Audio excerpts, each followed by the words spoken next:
ಬಾಗಲಕೋಟೆ ಜಿಲ್ಲೆಯ ಇಳಕಲ್ ಪೊಲೀಸ್ ಠಾಣೆಯ ಹತ್ತಿರದ ನೂತನವಾಗಿ ನಿರ್ಮಾಣವಾಗುತ್ತಿರುವ ಇಂದಿರಾ ಕ್ಯಾಂಟೀನ್ ಕಟ್ಟಡ ಕಾಮಗಾರಿಯನ್ನು ಶಾಸಕ ವಿಜಯಾನಂದ ಎಸ್ ಕಾಶಪ್ಪನವರ್ ಬುಧವಾರ ಮಧ್ಯಾಹ್ನ 12 ಗಂಟೆಗೆ ಭೇಟಿ ನೀಡಿ ಕಾಮಗಾರಿಯನ್ನು ಪರಿಶೀಲಿಸಿದರು.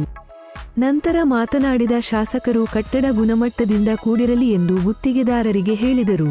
ಈ ಸಂದರ್ಭದಲ್ಲಿ ನಗರಸಭೆ ಪೌರಾಯುಕ್ತರಾದ ಶ್ರೀನಿವಾಸ್ ಜಾಧವ್, ನಗರಸಭೆ ಸದಸ್ಯರಾದ ಸುರೇಶ್ ಜಂಗ್ಲಿ, ಮೌಲೇಶ್ ಬಂಡಿವಡ್ಡರ್, ಅಮೃತ್ ಬಿಜ್ಜಲ್, ಕಾಂಗ್ರೆಸ್ ಪಕ್ಷದ ಮುಖಂಡರಾದ ವಿಜಯ ಮಹಾಂತೇಶ್ ಗದನಕೇರಿ, ಶಬೀರ್ ಭಗವಾನ್ ಹಾಗೂ ನಗರಸಭೆ ಸಿಬ್ಬಂದಿ ವರ್ಗದವರು ಉಪಸ್ಥಿತರಿದ್ದರು.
ಎಲ್ಲ ಕಡೆ ಒಂದೇ ಟೈಪ್ ಬಂದಿರೋದು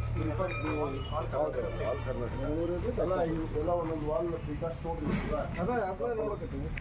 ಈಗ ತೊಗೊಂಬಂದು ಈ ಲಾಕ್ ಸಿಸ್ಟಮ್ ಇರ್ತದೆ, ಈಗ ಕುದುರಿಸೋದು ಅದಕ್ಕೆ ಪ್ಲಾಸ್ಟರ್ ಮಾಡಿ ಮುಗಿಸ್ಬೋದು. ಯಾವ ಪ್ಲಾಸ್ಟರ್ ಮಾಡೋದು ಬೇಡ, ಸೀಲ್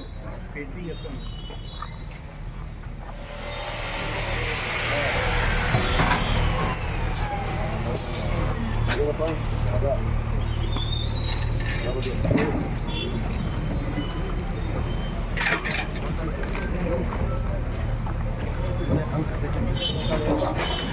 ಬಂದಿರೋ